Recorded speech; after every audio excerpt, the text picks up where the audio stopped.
sus compañeros y ahorita empezamos. Listo. Buenas tardes, Doc. Buenas tardes.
Esta era su defensa, ¿no? Eritro y Bupro, paciente de 7.5 kilos. Sí, doctora.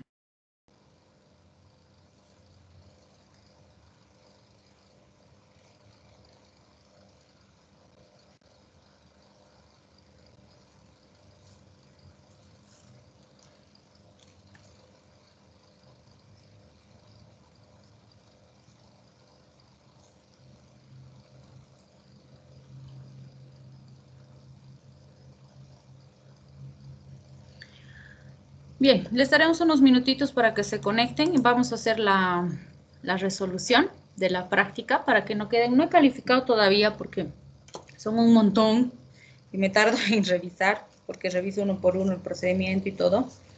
Pero a medida que vaya calificando les voy a ir pasando, ¿sí? Entonces esperaremos que se conecten para que les dé también las indicaciones para el parcial, que todavía estamos lejos, pero ya vamos a ir completando. El 3 de mayo recién es su primer parcial, ¿no? ¿Ya han empezado las otras materias? Empezamos esta semana, doctora, con salud pública. Oh, ya. Ok. Entonces que se vayan conectando y ahorita hacemos la resolución, ¿ya?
Bien, entonces vamos a hacer la resolución del examen usando la fórmula rapidísima.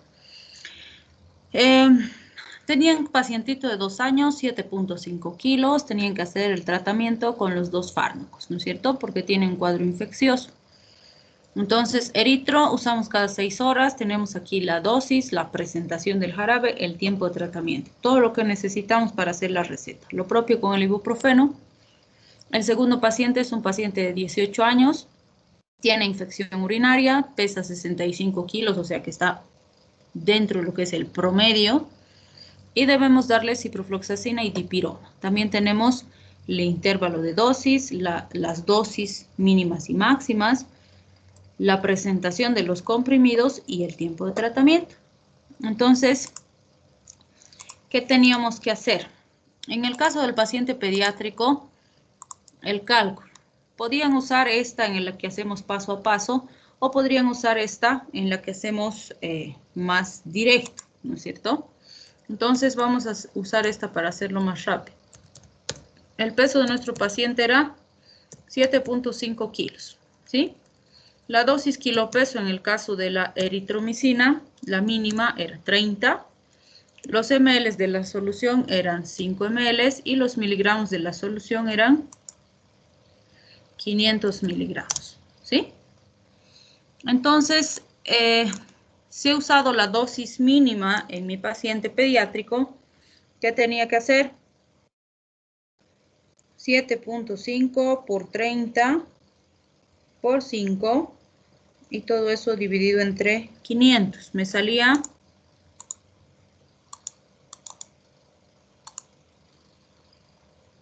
2.25, ¿no es cierto?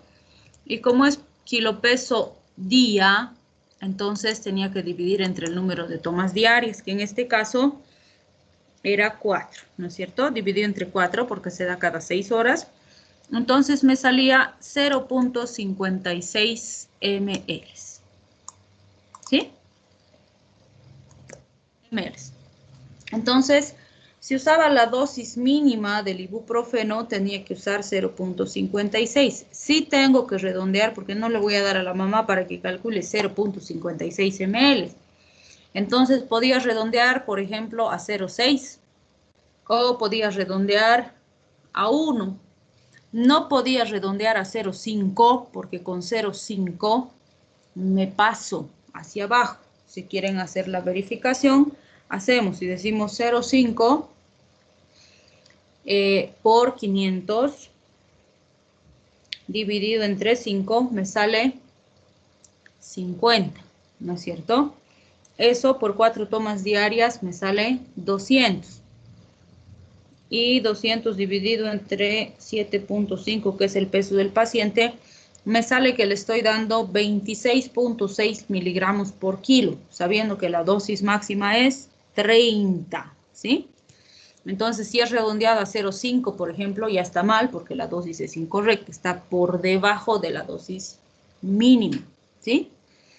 Si hubiera usado la dosis máxima, aquí en vez de 30 ponía 50 y hacía exactamente el mismo procedimiento y decía 7.5 por 50 por 5, todo dividido entre 500 me salía 3.75.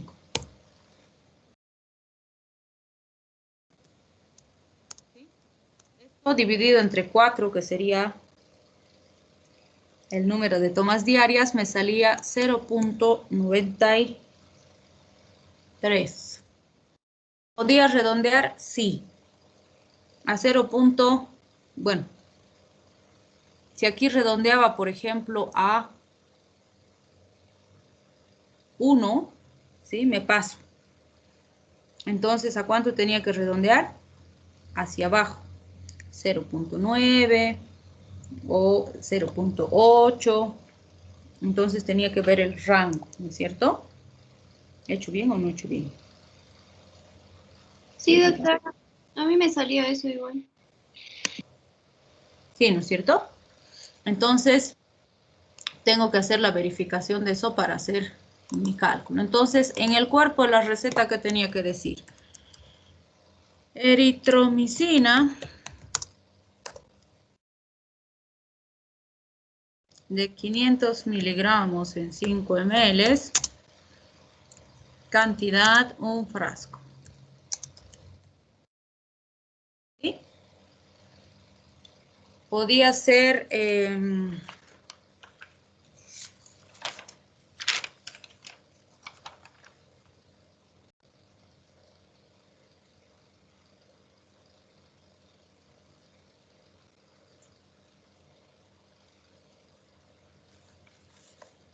ahí está bien, hecho bien, ¿en serio? Estoy dudando.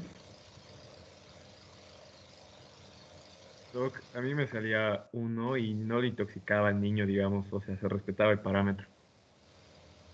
Yo comprobé con 1, doctora, porque quería redondearlo a 1 y sí sobrepasaba, era más de la dosis máxima. Sí, porque si sale la máxima 0,93, no podemos pasarnos a 1. ¿No es Sí, cierto? en ese ejercicio lo hice unas 2, 3 veces porque justamente me parecía raro que salga un número tan difícil de dar, digamos, como 0,8, 0,7, pero Ajá. sí sale así y yo al final puse 0,7. Claro, si comprobamos y hacen, si quieren, 1 por 500, ¿no es cierto? Y eso dividido entre 5 nos sale 100 miligramos por toma, digamos. Y eso por 4 nos sale 400. Y eso dividido entre el peso del niño nos sale 53. O sea que nos hemos pasado con 3 miligramos por kilo la dosis máxima del paciente. ¿Sí? Entonces, si le han dado 1, se han pasado también. Bien, entonces acá, digamos, tomar o dar al niño, qué sé yo. Digamos que 0,6 ml cada 6 horas por 7 días. 7 era, ¿no? Sí. Ese era el cuerpo de la receta. Obviamente aquí, ¿qué faltaba? Les decía, realice la receta con los elementos imprescindibles de la receta médica. Entonces, ¿qué tenía que haber? Nombre del paciente, fecha y los datos del médico. Que ya, bueno, faltaba, suficiente era con que pongan el nombre o escriban firma. Si es que no podían poner la firma digital, no había problema. Pero tenía que existir alguna referencia que sí estaban, o bueno, sabían que la firma era imprescindible. Entonces, esos elementos tienen que estar presentes en la receta y obviamente la dosis tiene que ser correcta, ¿sí? Bien, entonces eso era del niño. Y obviamente si usaban la dosis máxima, aquí sería 0,9. ¿Podían usar un intervalo entre las dos? Sí, podían utilizar. ¿Sí? ¿Qué más?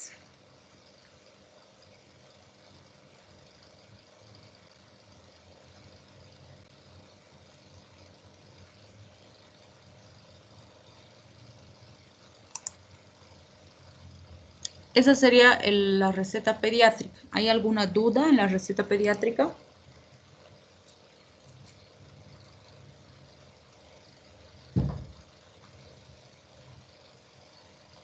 Bien, entonces no hay dudas. En la receta del adulto era más sencillo porque lo único que tenían que hacer era escoger si querían darle 500 o si querían darle 1 gramo y hacer la receta. Lo que sí tenían que considerar bien es que la presentación que les he puesto es solo de 500 para ambos casos. Por lo tanto, si le querían dar 1 gramo, tenían que prescribirle el doble de comprimidos. Nada más. Después todo lo demás era súper sencillo. Entonces, digamos que le daba aquí ciprofloxacina de 500 miligramos. ¿Cuántos días le han dado usted? 10 días, ¿no? Entonces, acá tendrían que ser 20 comprimidos, ¿no es cierto? Porque le voy a dar cada 12 horas. Entonces, tomar un comprimido cada 12 horas por 10 días. Listo, ya está. En el caso de la dipirona, lo mismo, dipirona de 500 miligramos. En este caso le teníamos que dar dipirona cada 6 horas por 3 días. Entonces serán 12 comprimidos, ¿no es cierto?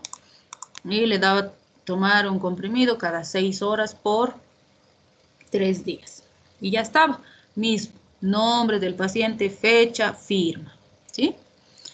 Ahora, si le daba, por ejemplo, si quería darle de 1 gramo la ciprofloxacina o la dipirona, ¿qué tenía que ver? No tengo presentación de 1 gramo, solo tenían presentación de 500 para utilizar. Entonces, ¿qué tenían que hacer? Acá tenían que poner 40 comprimidos y acá tendrían que poner tomar 2 comprimidos cada 12 horas por 10 días, porque 500 más 500 es 1 gramo. Entonces tiene que ser coherente, ¿sí? Ahora, si me hubieran puesto aquí de 500 miligramos a 1 gramo, pues está mal. Esa receta se anula, porque no puedo darle así. Si le doy así que va a tomar un día 500, el otro día 1 gramo, en la mañana 500, en la noche 1 gramo, no, ¿no es cierto? Entonces esto está mal. Lo mismo en el pediátrico dijimos, ¿no? Si pongo 500 miligramos sin los ml y le digo que tome ml, también anula la respuesta.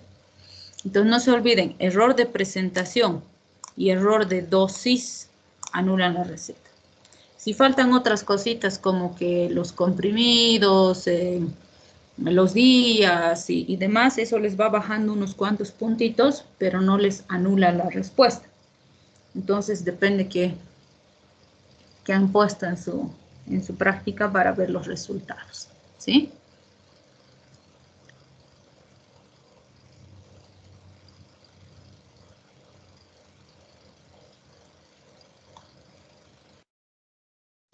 ¿Alguna duda en relación a la práctica?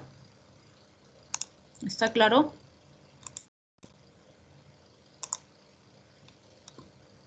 Sí, doctor. Sí, doctor. Perfecto.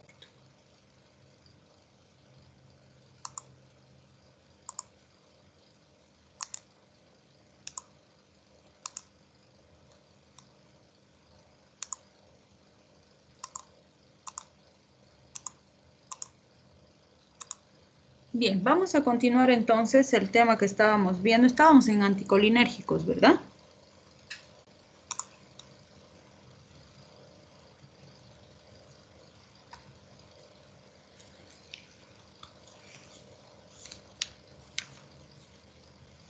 Bien, entonces cuando hablamos de los fármacos anticolinérgicos,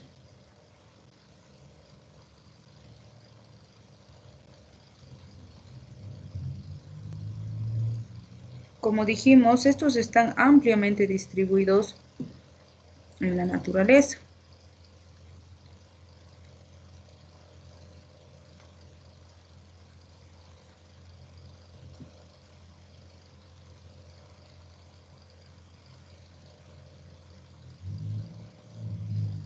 Entonces, es muy fácil que tengamos intoxicaciones, complicaciones en los pacientitos pediátricos, justamente porque es muy fácil que... y el ibuprofeno no hemos visto. Bueno, pero es el mismo principio que acabamos de ver con la eritromicina. La diferencia es que en el caso del ibuprofeno vamos a usar kilopeso dosis, entonces no vamos a dividir entre el número de tomas diarias, ¿no es cierto? Entonces si usamos la dosis mínima, y aquí la diferencia es que es 200, ¿no es cierto? Entonces si usamos la dosis mínima, lo que vamos a tener es 10 por 7.5 por 5 dividido entre 200. Entonces sale 1.87 la dosis mínima y podríamos redondear, qué sé yo, a 1.9 o a 2, por ejemplo, ¿sí? O si usábamos la dosis máxima, que es 15, nos salía 2.81. Entonces podemos redondear también hacia abajo, 2.8 o 2.5, ¿sí? Pero no hacia arriba, porque si no nos pasamos, ¿no es cierto? Y después el procedimiento era exactamente el mismo. La única diferencia es que no hacemos la división nada más.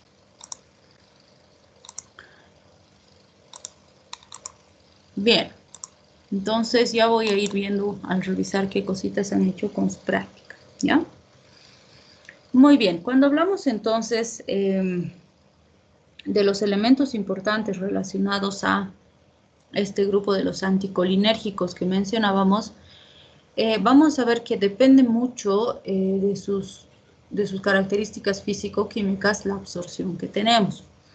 Entonces habíamos descrito, por ejemplo, en el caso de la burundanga, datura estramonio, la propia atropina, o bueno, atropa belladona, que por sus altas concentraciones de atropina y de escopolamina, y que estas son aminas terciarias, tienen una amplia absorción por todas las vías. Entonces se absorben bien por intestino, por conjuntiva, por piel, por cualquier vía. Y eso determina, primero, que penetren de forma amplia. Segundo, que su distribución en el sistema nervioso central sea sumamente importante y rápida, más aún para la escopolamina. Por eso, como decíamos antes, pues es muy fácil que se puedan utilizar estas sustancias en hechos delictivos como asaltos, violaciones y demás, porque se necesitan dosis bajitas para producir un estado de depresión intenso en el sistema nervioso del paciente e inducirle sueño y además producirle un estado de amnesia, de modo que la víctima tiene una dificultad muy importante para reconocer a los agresores o recordar los hechos ocurridos durante el efecto de la sustancia. Una de las que más se conoce en terapéutica, podríamos decir, de este grupo, es la atropina, ¿sí? Y esta se metaboliza hasta un 40% en nuestro organismo y su vida media es corta, con excepción del ojo. Entonces, cuando hablamos del efecto en los ojos, lo que vamos a recordar es que esta sustancia antes se utilizaba como parámetro la dilatación pupilar, es decir, la midriasis, para determinar que ya habíamos llegado, si quieren, al límite del efecto atropínico. Como les decía en la clase anterior, cuando tenemos un paciente intoxicado por un carbamato, por un órgano fosforado, lo que vamos a observar es que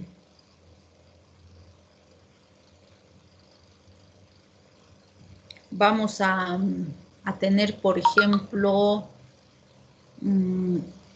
como antídoto la atropina, entre comillas, porque en realidad la atropina antagoniza los receptores, antagoniza el efecto excesivo de la acetilcolina, pero no hace nada con el efecto del carbamato, del órgano fosforado en la enzima.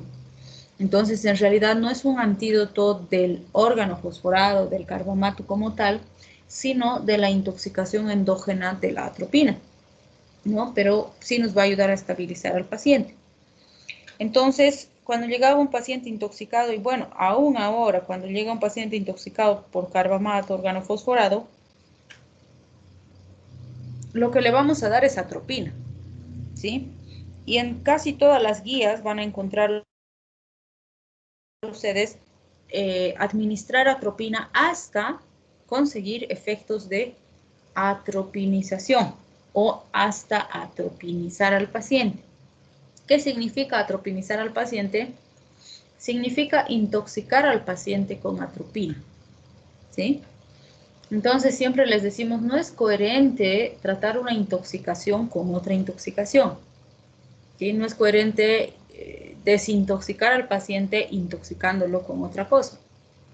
Entonces sí se puede hacer un manejo de la intoxicación sin intoxicarlo con atropina, pero eso implica vigilancia en el paciente. Y antes, ¿en qué consistía la vigilancia? En ver el momento en el que aparecía la midriasis. Entonces, cuando aparecía la midriasis, decían, ok, ya no hay que darle atropina. Pero era tarde porque estamos diciendo que la impregnación en ojo es mucho más lenta, tarda mucho más en ingresar el fármaco al ojo, y cuando se concentra en cantidades altas en ojo, en todo el resto del organismo, las concentraciones son mucho más altas, ¿sí? Y también se usaba como parámetro para determinar en qué momento el paciente ya no estaba tan intoxicado por atropina la reversión de esa midriasis ocular, que tampoco se usa actualmente porque así como tarda más en ingresar al ojo, también tarda más en ser eliminado del ojo que en el resto del organismo. Entonces, hoy en día este parámetro no es adecuado, ¿sí?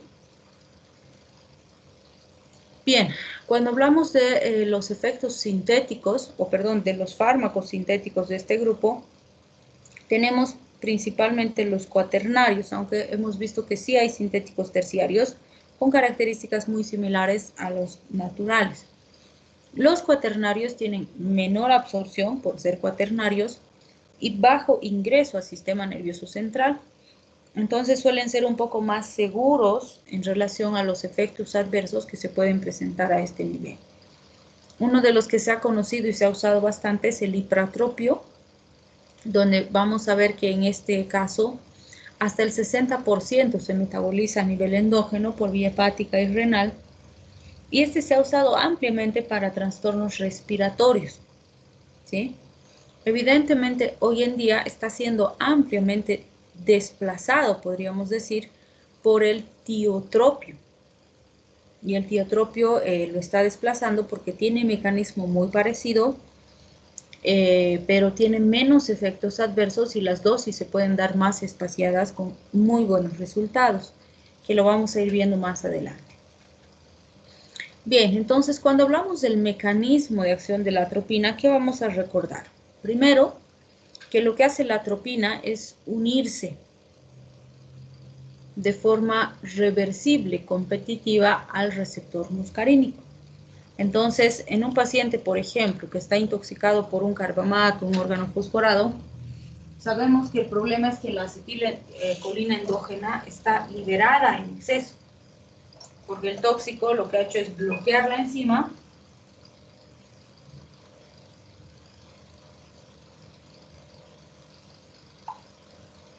Entonces, al estar la enzima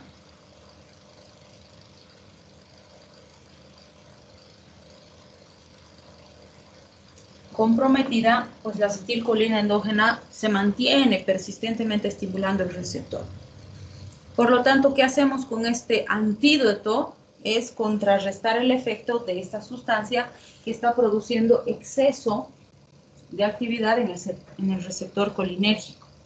Podemos utilizar esto de forma permanente, si quieren, o por un periodo determinado de tiempo, sí, recordando que los carbamatos hemos dicho que aproximadamente van a durar sus efectos unas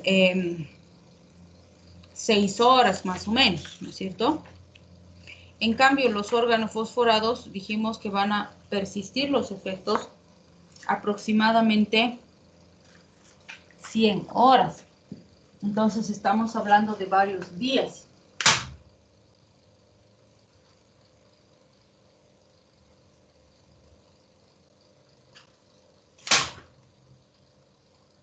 Entonces eso significa que va a ser todo ese tiempo que el paciente va a estar comprometido y que necesitamos mantenerlo estable, por decirlo así, ¿sí? Obviamente, al margen de eso, habrá que hacer otras medidas, ver la hidratación, líquidos, electrolitos, si necesita otros elementos, si necesita un refuerzo farmacológico para controlar otros elementos a nivel respiratorio, cardiovascular, etc.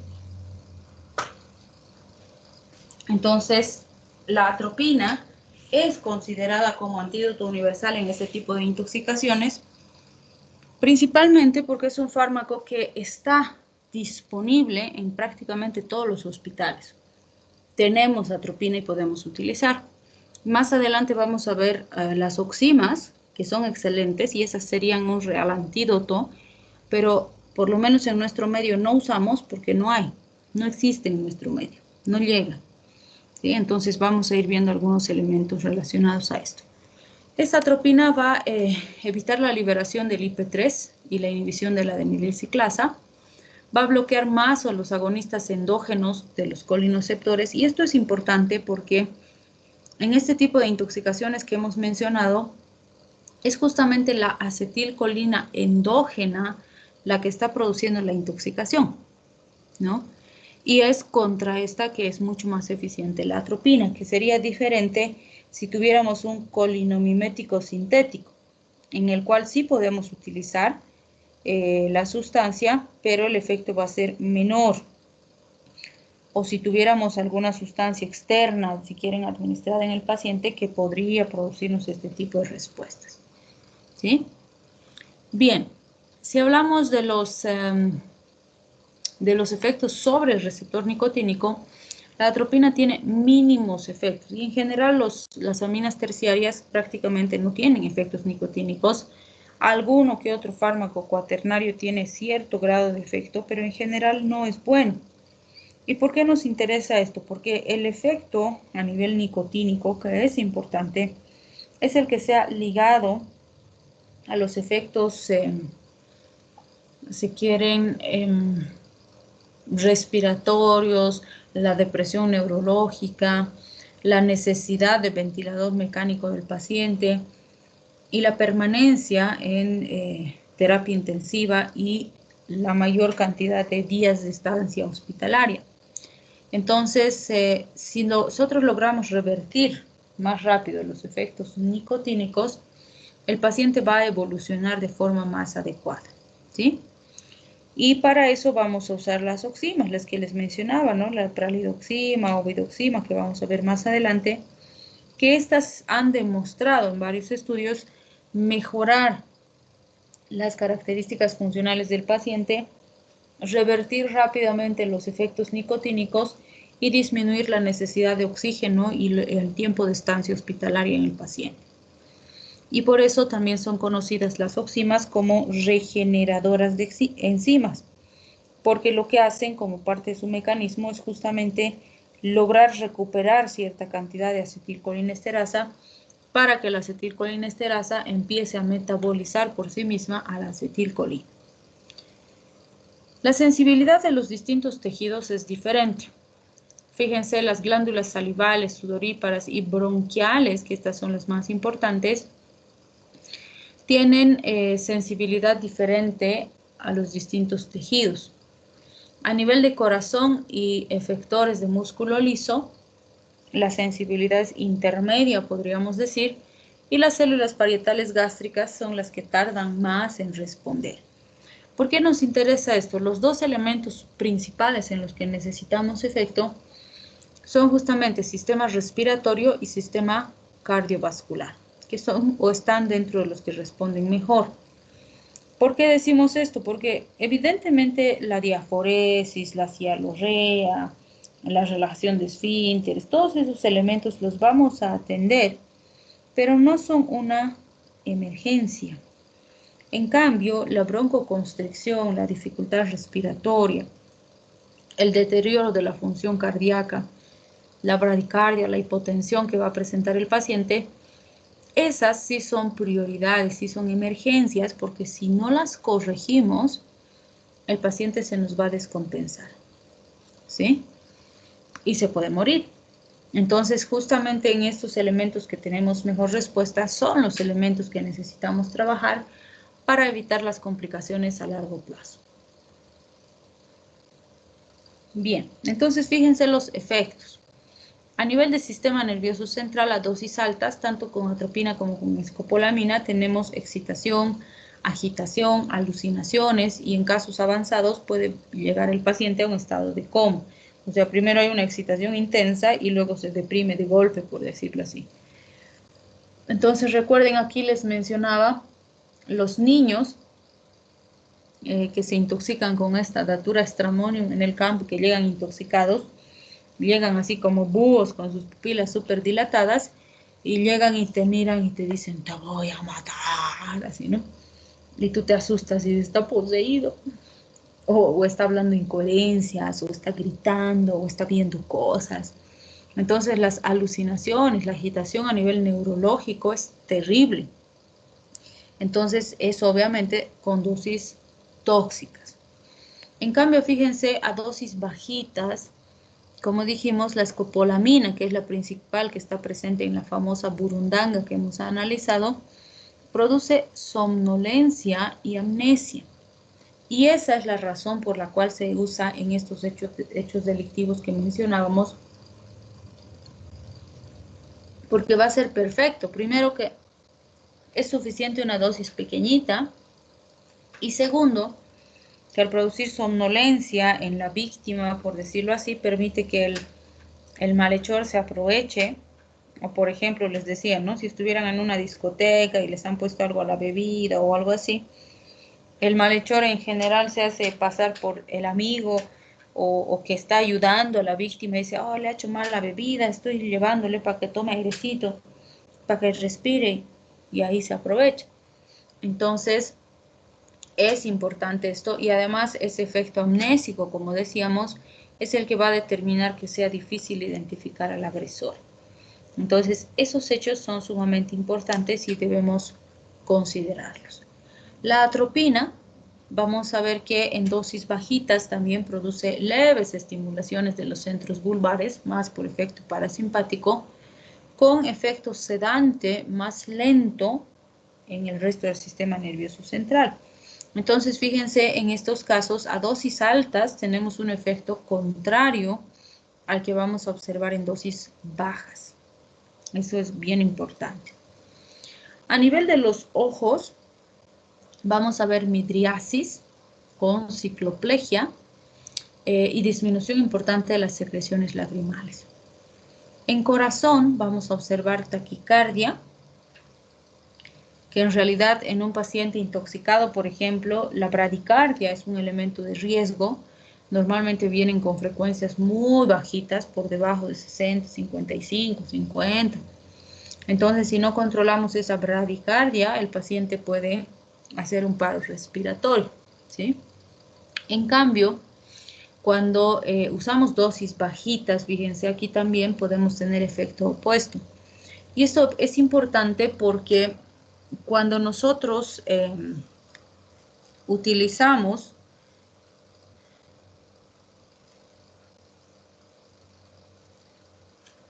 dosis muy altas, vamos a tener taquicardia, o dosis altas en general, que son las dosis que necesitamos cuando vamos a utilizar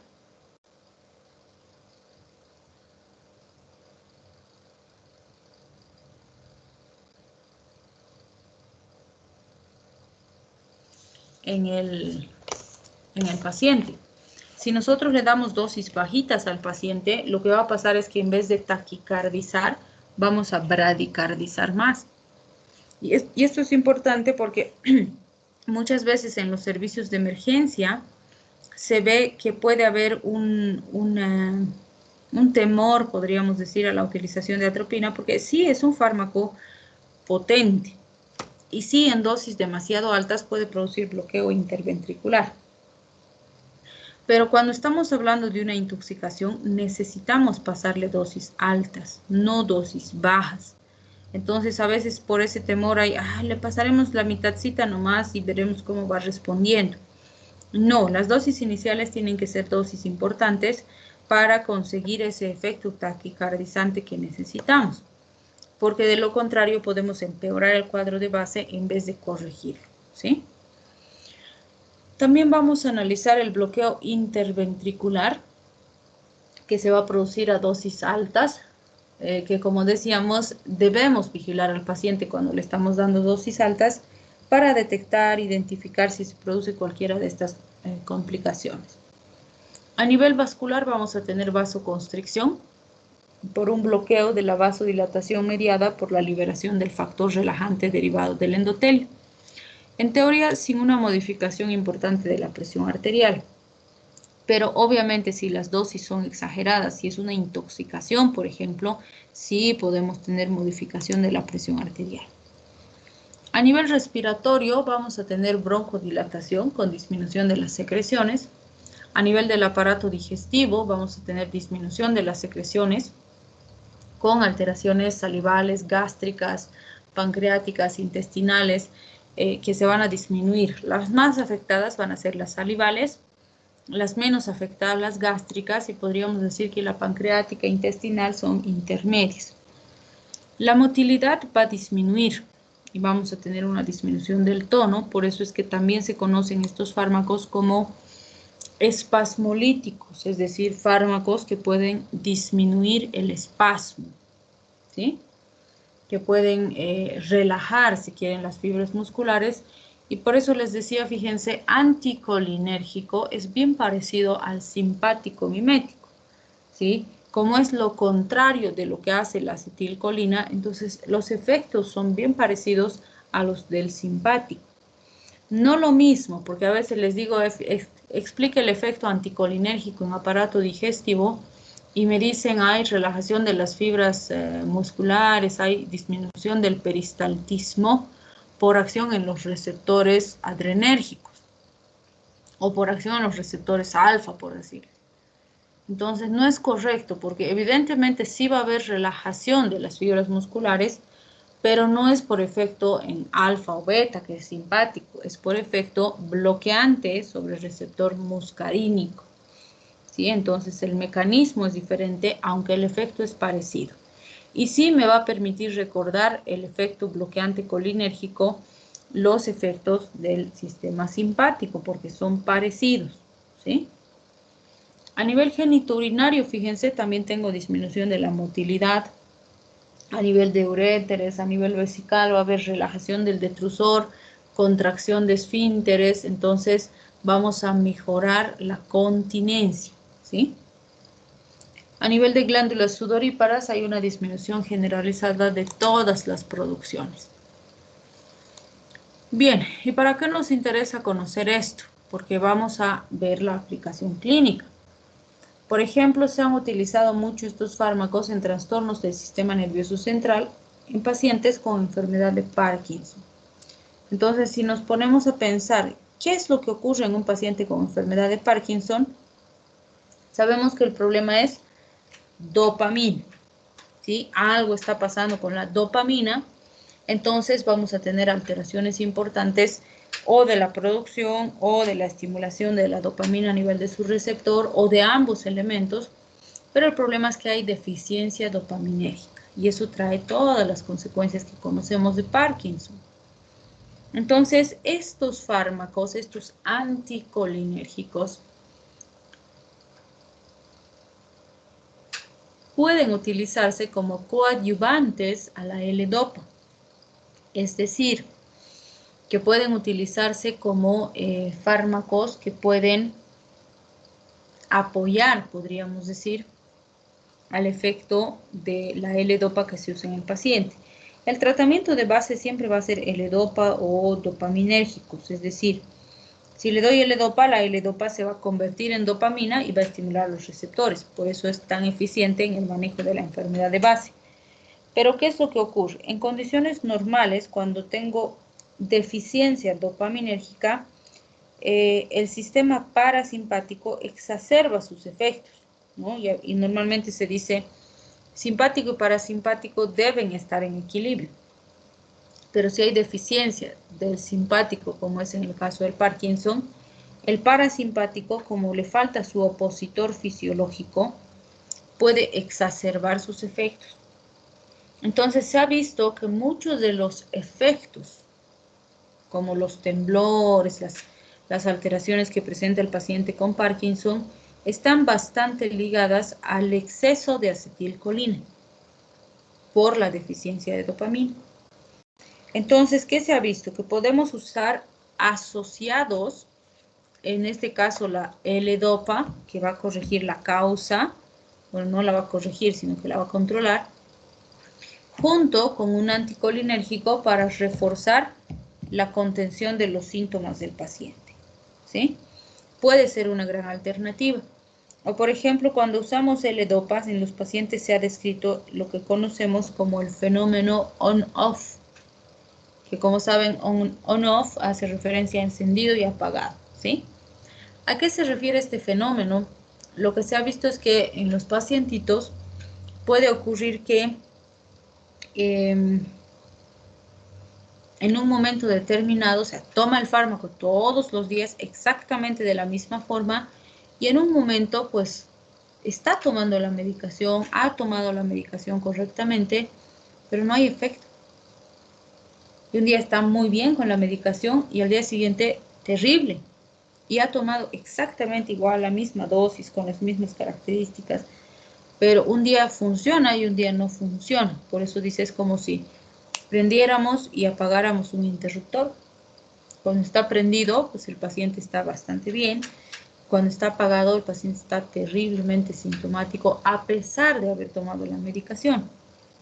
Entonces, se ha visto que este fenómeno tiene relación con algún tipo de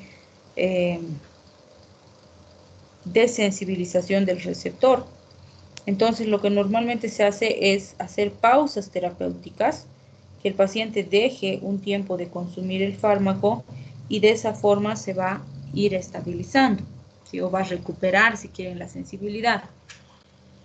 Y en otros casos lo que se ha hecho es que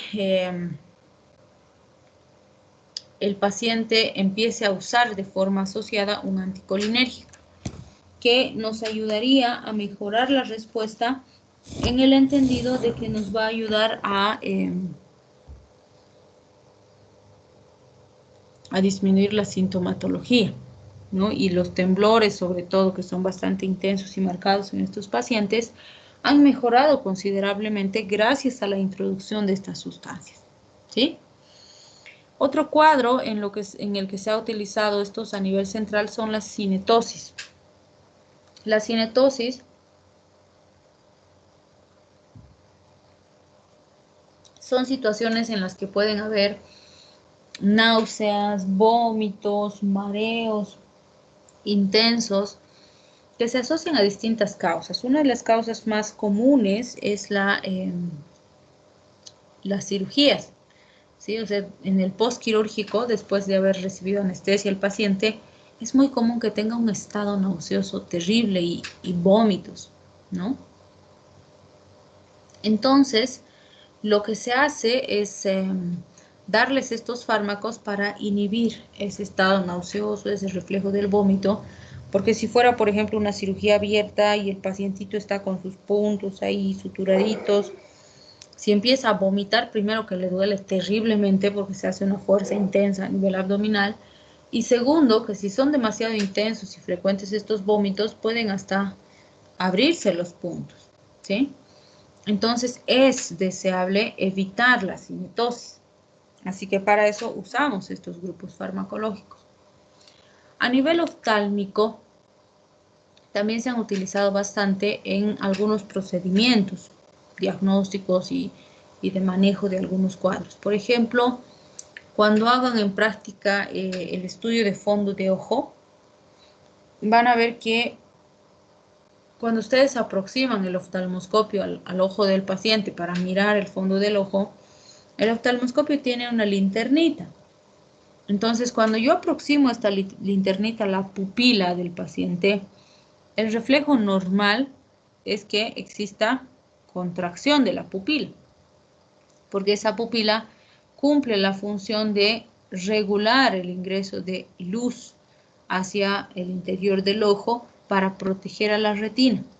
Entonces, si hay mucha luz, se cierra. Si hay poca luz, se dilata, ¿sí? Eso es lo normal, el reflejo retiniano normal. O perdón, el reflejo pupilar normal. Entonces, ¿qué es lo que ocurre?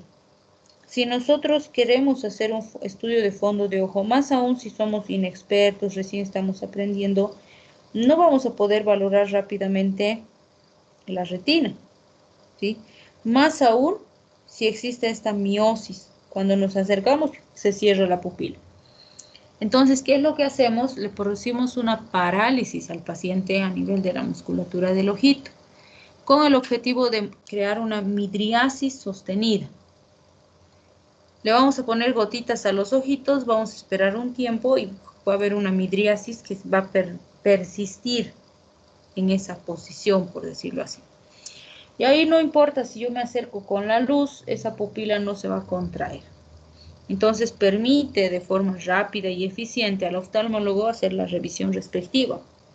Más aún, si fuera un paciente pediátrico, ¿no? Si fuera pequeñito, por ejemplo, el paciente, el riesgo es más alto, ¿sí?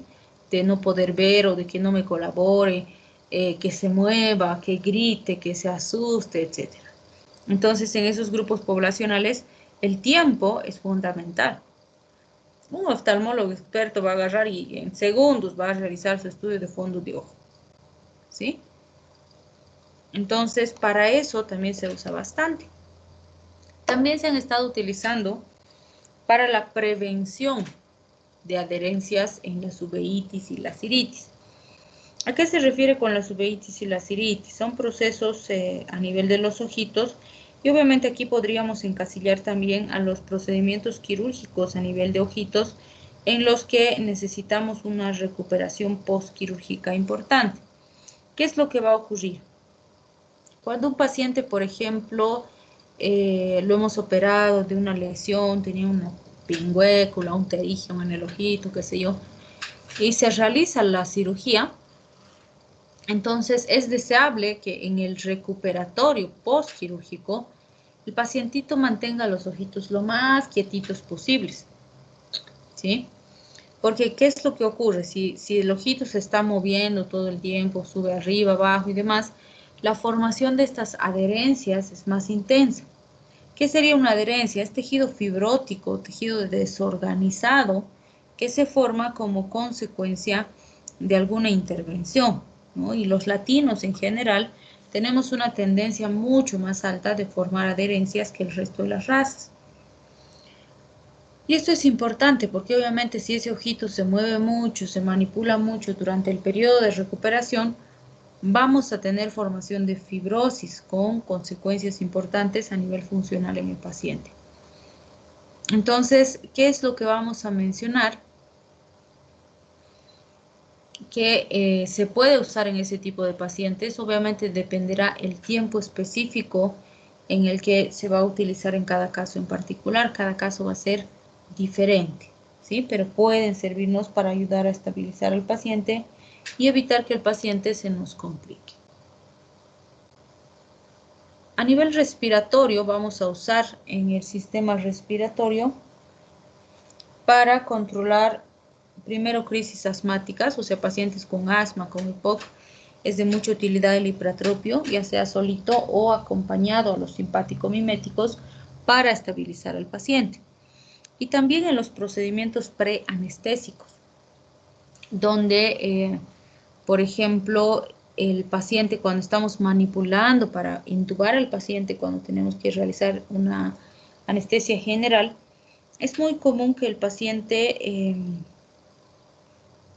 o bueno, no que el paciente, sino que el personal en salud que está realizando la intubación tarde en realizar la intubación justamente porque son estructuras estrechas, tiene que manejar bien el laringoscopio, tiene que introducir correctamente el tubo por el sitio específico que va a ingresar. Entonces, no es una maniobra fácil que cualquiera pueda hacerlo en cualquier momento sin práctica, requiere habilidad, ¿no? Entonces, ¿qué se ha visto? Que cuando manipulamos al paciente, algo que ocurre con mucha frecuencia es que empieza a existir una producción intensa de secreciones en la zona. Entonces esto quita la visibilidad de forma importante. En esos casos se puede administrar en spray estas sustancias con el objetivo de disminuir las secreciones y que tengamos una respuesta más adecuada en el paciente, ¿no? Mejor visibilidad y que podamos realizar la intubación más rápido. ¿Por qué es importante esto? Porque legalmente deberíamos intentar una intubación solamente por 16 segundos.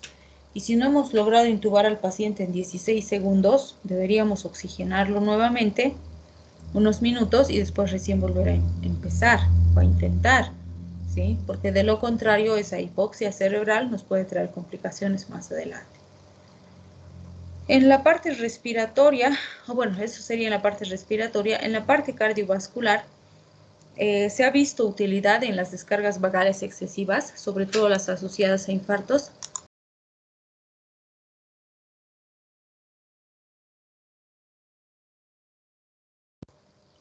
Entonces, en los infartos hay un dolor intenso que disminuye o produce una descarga vagal que disminuye de forma intensa el gasto cardíaco. Entonces, para estabilizar a estos pacientes se pueden utilizar estos fármacos con el objetivo de volver a la normalidad o estabilizar, si quieren, al paciente. Los síncopes vagales ahora son difíciles de observar, en ciertas épocas se veía todo el tiempo, sobre todo en esas reuniones de la alta sociedad que mencionábamos al principio, donde se veía, por ejemplo, que las mujeres usaban gargantillas de piedras preciosas, ¿no? Que eran muy hermosas, pero eran terriblemente pesadas. Y como iban ajustadas al cuello, entonces iban produciendo una compresión a nivel de las carótidas, lo que determinaba estos síncopes vagales que podían ser recuperados con estos fármacos. Bien, descansen 10 minutitos y continuamos, ¿ya?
Bien, continuaremos entonces.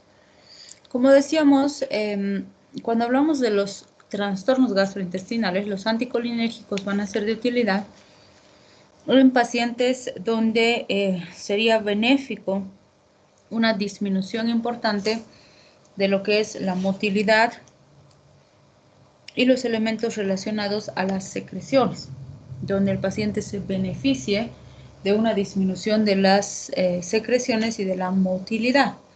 Entonces tenemos ahí, por ejemplo, pacientes con úlceras pépticas, úlceras gástricas, trastornos de hipermotilidad, donde se pueden usar solos o asociados a otros grupos farmacológicos, dependiendo de la patología de base en particular, ¿sí?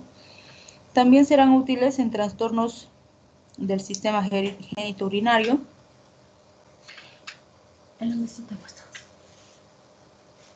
En relación a algunos elementos, por ejemplo, como situaciones donde el paciente tiene pérdidas urinarias, incontinencia.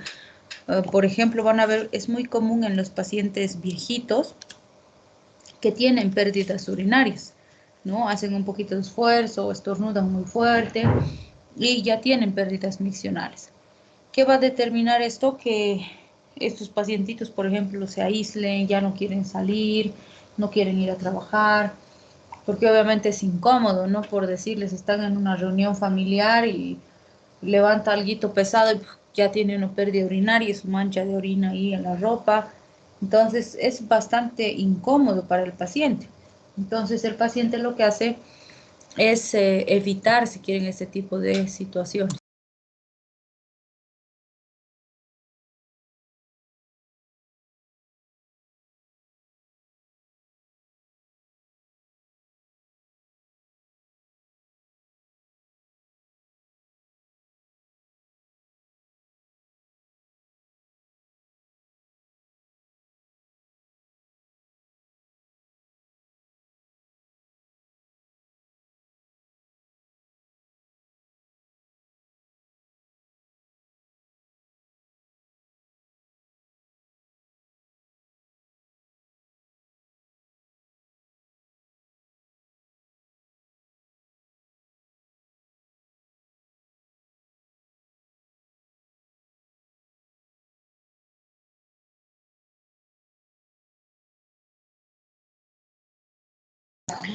Bien, entonces en ese tipo de situaciones, por ejemplo, podemos ayudar a mejorar la continencia, ¿no? Y que el pacientito no esté teniendo accidentes o pérdidas urinarias en lugares donde no corresponde.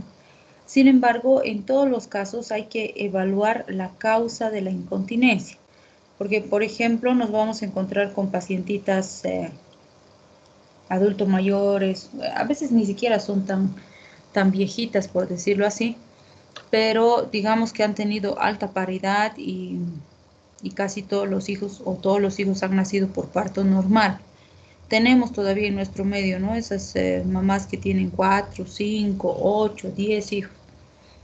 Entonces, ¿qué es lo que ocurre? Cada vez que se produce un parto, hay un debilitamiento del piso de la pelvis. Se debilita toda esa estructura muscular y eso determina que exista un descenso vesical, lo que también le denominan prolapso vesical. Entonces, mientras mayor sea el grado del prolapso o del descenso, más molestias va a tener la paciente a ese nivel, ¿sí?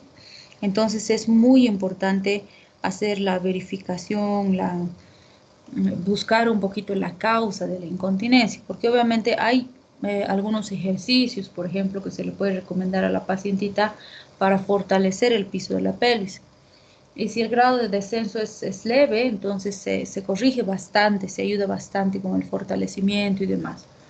Obviamente, si el descenso es muy marcado, ya es de un grado importante, no vamos a lograr ni con los fármacos ni con los ejercicios corregir el problema y se requiere una corrección quirúrgica. Se hace algo similar a lo que hacemos con las hernias, donde se pone una malla para darle más soporte, si quieren, a las estructuras, en el caso de estas pacientitas.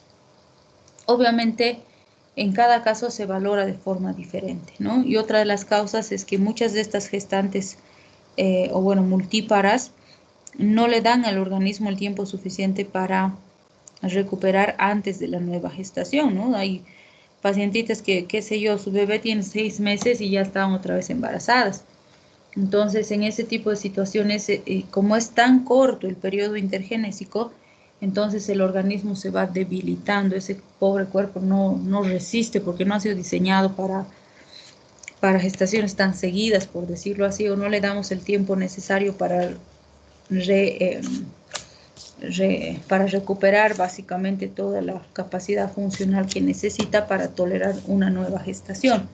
Entonces, a medida que el tiempo va pasando, estos elementos van molestando más, podríamos decir, funcionalmente a la paciente, y en algún momento pues se requiere intervenir.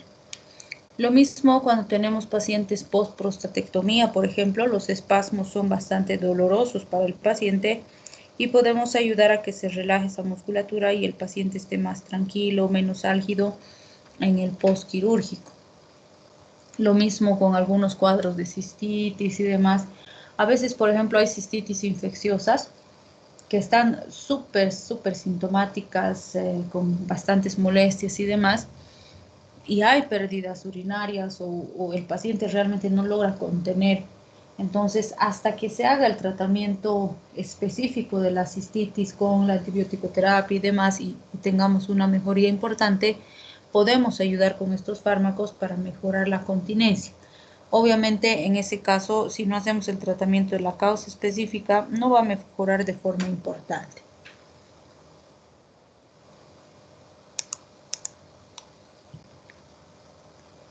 Bien, como ya habíamos mencionado un poquito, la atropina es conocida como antídoto para varios tipos de intoxicaciones. En esas podemos mencionar los insecticidas, donde ya hemos mencionado carbamatos, organofosforados, pero también existen hongos, distintos tipos de gases que pueden relacionarse a estos elementos.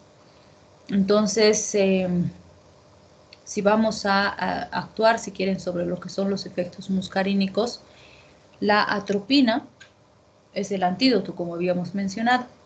Katsu nos da dosis entre 1 a 2 miligramos por vía endovenosa cada 5 o cada 15 minutos. A nivel toxicológico, en general, se manejan dosis un poquito más altas. Va desde 1, pero hasta 5 miligramos endovenoso, dependiendo de cómo va evolucionando el paciente y cómo llega además el paciente al servicio de emergencia.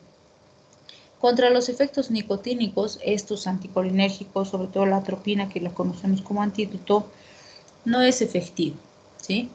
Y va a producir un bloqueo despolarizante y esto nos puede traer un compromiso importante a este nivel. Y como dijimos, las oximas, donde tenemos pralidoxima, diacetilmonoxima o vidoxima, pueden ser elementos altamente relevantes para este tipo de padecimientos. Entonces podrían ser elementos muy importantes que podríamos utilizar en estos procesos como un elemento importante que nos permita manejar de forma más eficiente a estos pacientes. Porque estas oximas se caracterizan por sí actuar en los receptores nicotínicos, ¿no? La pralidoxima, por ejemplo, tiene alta eficacia en la placa neuromuscular y diacetilmonoxima es altamente eficaz a nivel del sistema nervioso central. Entonces, estos elementos podrían ayudarnos, si quieren, a obtener mejores resultados en situaciones en las que tengamos algún tipo de compromiso neurológico más importante, sobre todo cuando hablábamos de los organofosforados, como decíamos, en estos casos pueden ser de una utilidad increíble, ¿sí? Bien, si hablamos de otras aplicaciones, se ha visto un poco que podrían ser utilizadas en cuadros de hiperhidrosis, aunque en general los resultados son muy variables. Hay pacientes en los que dan muy buenos resultados, pero hay pacientes en los que no hay resultados eficientes. Entonces se debe individualizar porque no son estándares los resultados o no son, si quieren, equivalentes o no son iguales en todos los casos. Bien, y obviamente como cualquier otro grupo farmacológico, estos también pueden producir intoxicación en los pacientes. Entonces recuerden que les decía, el criterio de atropinizar al paciente, por ejemplo, no es un criterio adecuado, porque literalmente implica tratar una intoxicación intoxicándolo con otra cosa, es decir, está intoxicado con un órgano fosforado, entonces le doy atropina hasta que se intoxique con atropina. Y cuando se intoxica con atropina, ¿qué hago? ¿Le doy un poquito de órgano fosforado? No, no es cierto. O como veíamos en el caso de la neostigmina, ¿se acuerdan? Le íbamos dando neostigmina y un poco de atropina, neostigmina y atropina, que literalmente es darle el tóxico, antídoto, que no es correcto. Sí habrán situaciones en las que se hace, pero se puede evitar con vigilancia estricta del paciente, ¿sí? Entonces, por ejemplo, fíjense, hay un mnemotécnico en semiología, que no sé si ya lo habrán llevado, pero seguramente cuando vean las intoxicaciones colinérgicas o las intoxicaciones por atropina, van a ver el síndrome atropínico. Y el mnemotécnico semiológico que nos permite identificar este tipo de intoxicación dice lo siguiente: el paciente va a estar ciego como murciélago, seco como hueso, rojo como remolacha o como betabel, dicen algunos, y loco de remate. Algunos también dicen loco como cabra. Entonces, ¿a qué hace referencia? Ciego como murciélago, porque como el paciente está midriático, hay una midriasis sostenida a nivel de ojos, entonces no ve nada, está ciego, ¿sí? No enfoca bien, no puede acomodarse, no ve. Seco como hueso, porque obviamente como hay exceso de efecto antimuscarínico, todas las secreciones se secan. No hay saliva, no hay lágrimas, no hay sudor, no hay secreciones bronquiales, todo está seco. Por eso dice seco como hueso. El rojo, el rojo como remolacha, rojo como betabel, rojo como beterraba también le ponen, hace referencia a que como todo está seco en el paciente, uno de los elementos importantes que se afecta es la termorregulación. ¿Qué quiere decir eso? Que el paciente no puede realizar su regulación térmica por el sudor, por ejemplo. Entonces empieza a subir progresivamente la temperatura corporal y eso hace que el paciente se ponga colorado, se ponga rojo, ¿no? Porque está subiendo la temperatura. Y en los niños ese aumento térmico es mucho más peligroso porque sube más. Y sabemos que en los niños el aumento térmico puede llegar a producir convulsiones importantes que van a producir daño neurológico intenso, ¿no? Por eso se le ha denominado la fiebre atropínica en los niños, que se debe controlar, es una emergencia. Entonces, ahí viene el rojo como betabel, como remolacha, porque se va a poner colorado el paciente. Y obviamente el loco de remate hace referencia a las alteraciones neurológicas que hemos mencionado, ¿sí? Recuerden que en este grupo es en el que les digo que los pacientitos intoxicados pediátricos llegan y te dicen, te voy a matar, o llegan gritando, viendo cosas extrañas y demás. Entonces, si hay alteraciones neurológicas muy intensas, el paciente va a tener delirios, va a estar viendo cosas que no existen, diciendo cosas incoherentes. Entonces, la alteración neurológica es importante. Entonces, fíjense, ese mnemotécnico nos permite describir con bastante precisión todo lo que va a pasar en el paciente. Y hacemos el síndrome atropínico, o bueno, el diagnóstico de un síndrome atropínico. Si tuviéramos intoxicación por antinicotínicos, vamos a tener un bloqueo periférico parasimpático y un bloqueo ganglionar, ¿sí? Hay algunas contraindicaciones relativas, aunque hay mucha polémica al respecto, ¿no? Algunas que se han visto son el glaucoma, las hiperplasias prostáticas, las úlceras gástricas, que en algunos casos se ha visto que podrían exacerbarse, aunque Con las úlceras, por ejemplo, hay contradicción porque dicen, no, si en úlceras más bien el efecto anticolinérgico va a ser benéfico porque la disminución de la producción de secreciones va a ayudar a que esas úlceras sanen. Pero otros mencionan que también se inhibe la secreción de prostaglandinas y eso interfiere con los procesos de reepitelización a este nivel. Entonces, por eso son contraindicaciones relativas, ¿no? Hay que analizar riesgo-beneficio y cada caso en particular. Los bloqueantes ganglionares, si bien han sido descritos, vamos a ver que eran fármacos que son muy inespecíficos, ¿no? Fíjense, nos dice la falta de selectividad ha determinado que tengamos muchos efectos inespecíficos porque bloquean receptores nicotínicos y los receptores nicotínicos están en ganglios simpáticos y parasimpáticos. Entonces, como es simpático y parasimpático, lo que vamos a ver en el paciente es una mezcla de estas respuestas, ¿no? Se ha visto, por ejemplo, el grupo del tetraetilamonio, que son aminas cuaternarias, tienen mala absorción por vía oral y en general por la mayoría de las vías. En cambio, la mecamilamina, que es una que se ha usado bastante de este grupo, es amina secundaria. Entonces, fíjense, al ser aminas secundarias, su penetración al sistema nervioso central y su distribución, absorción, etcétera, es mucho más amplia que de las terciarias que hemos visto antes. Por lo tanto, su absorción es buena por todas las vías, tiene una amplia distribución a nivel del sistema nervioso central y eso implica que vamos a tener complicaciones importantes a todo nivel, ¿sí? Han actuado como antagonistas competitivos no despolarizantes, pero el problema es que como tenemos nicotínicos en el simpático y en el parasimpático, tenemos una mezcla de efectos en los dos sistemas, ¿sí? Fíjense, por ejemplo, a nivel cardiovascular, tenemos disminución del tono arteriolar y venoso, disminución de presión arterial con hipotensión ortostática, taquicardia moderada, ¿sí? Y alteraciones de la contractilidad. Entonces, ¿qué pasaba? Un momento predominaba la taquicardia, otro momento la bradicardia. Un momento la presión arterial subía, otro momento bajaba. Y así en varios sitios, ¿no es cierto?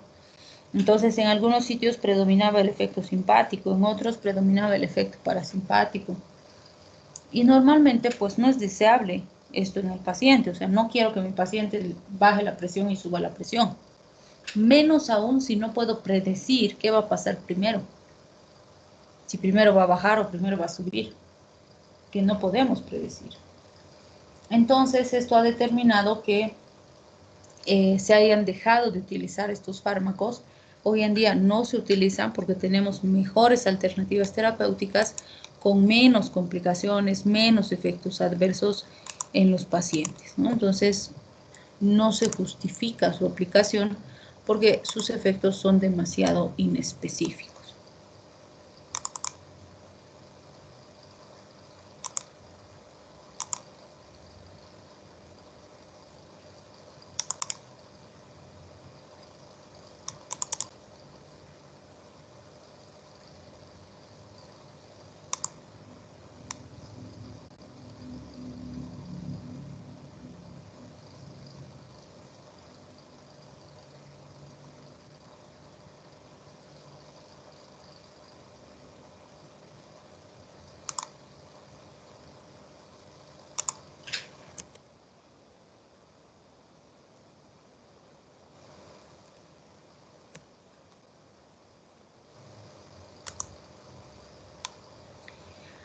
Bien, les voy a llamar listita y hoy vamos a quedar ahí.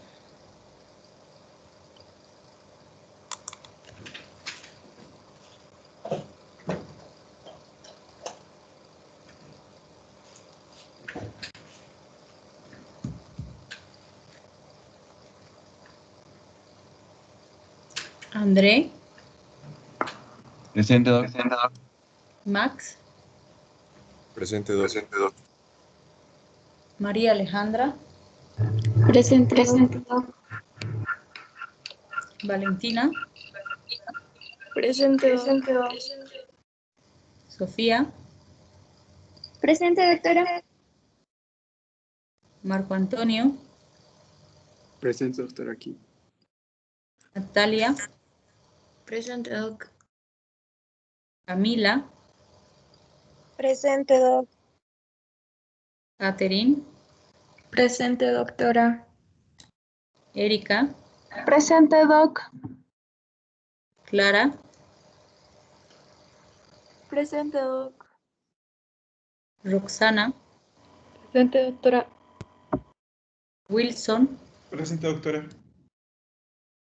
Lucía, Presente, Doc. Gabriela, Presente, Doc. Cristian, Presente, Doc. Adriana, Presente. Ronald, Presente, doctora. Carla Cecilia, Presente, doctora. Brian, Presente, Doc. Debra, Presente, doctora. Madaí,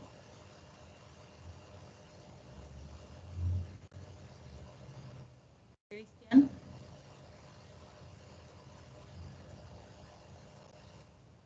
Paul, Presente, doctora.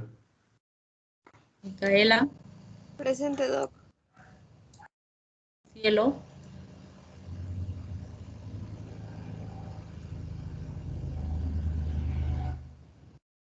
Sandra, Presente, Doc. Adriana, Presente, Doc. Araceli, Presente, Doc. Francisco, Presente, doctora. Mateo,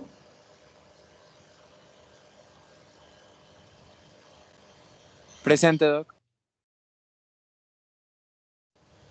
Angie, Presente, doctora. Adriana, Presente, Doc. Camilo, Presente, doctora. Darío, Presente, Doc. Chasca, Presente, doctora. Chalco, Presente, doctora. Raiza, Presente, Doc. Carolina, Presente, doctora. Camila, Presente, Doc. Aleida, Presente, doctora. Alenka, Presente, doctora. Sofía, Presente. Cristian, Presente, doctora. Anthony, Presente, doctora. Mirta, Presente, doctora. Andrea, Presente, doctora. Priscila, Presente, doctora. Mohamed, Presente, doctora. Luciana, Presente, doctora. Valeria, Presente, doctora. Kelly, Presente, doctora. Stephanie, Presente, Doc. William, Presente, Doc. Thais, Presente, Doc. ok. Bien, entonces vayan estudiando. No se olviden que para el examen parcial entra hasta colinomiméticos, es decir, este último examen, este último tema que hemos visto ya sería contenido para el segundo parcial. Entonces ya tenemos completo el temario para el primer parcial, así que vayan estudiando, repasando. Tenemos buen tiempo porque es el 3 de mayo, ¿no? Sí, el 3 de mayo recién su examen, entonces tienen buen tiempo. Pero obviamente, como ya están empezando parciales también, aunque el tiempo sea importante, van a estar modo fisiopato, modo inmuno, modo así. Entonces, organicen su tiempo para que no les falte después tiempito cuando tengamos que, o bueno, cuando ya estemos cerca del examen. Porque como les dije, pretender estudiar los últimos días o la última semana no les va a alcanzar, ¿sí? El examen es de selección múltiple con una o varias respuestas. ¿Qué quiere decir eso? Que puede ser una correcta, pueden ser 2, pueden ser 3, pueden ser 4, pueden ser 5, ¿sí? Entonces, eso implica que tienen que estar más seguros de los contenidos. Si dudan más por marcar una de más o una menos, se van a equivocar. Entonces, tienen que estudiar con más seriedad, podríamos decir, ¿sí? Entonces, no se descuiden, vayan repasando, estudiando. Este primer examen es el examen más fácil, justamente porque son conceptos, son definiciones. El único tema un poquito más complejo es colinomiméticos, pero los demás son puras definiciones, harta fisiología, conceptos básicos y demás. Entonces hay que aprovechar y tratar de sacar buena nota para tener un respaldo, por decirlo así, o un colchoncito para los siguientes exámenes, que son más complejitos, ¿sí? Bien, entonces vamos a quedar ahí, cuídense, nos vemos el jueves. Se cuidan, chau, chau. Hasta luego. Hasta luego, doctora, gracias. Hasta luego, Doc. Gracias. Hasta luego, Doc. Gracias, Doc. Hasta luego. Chao.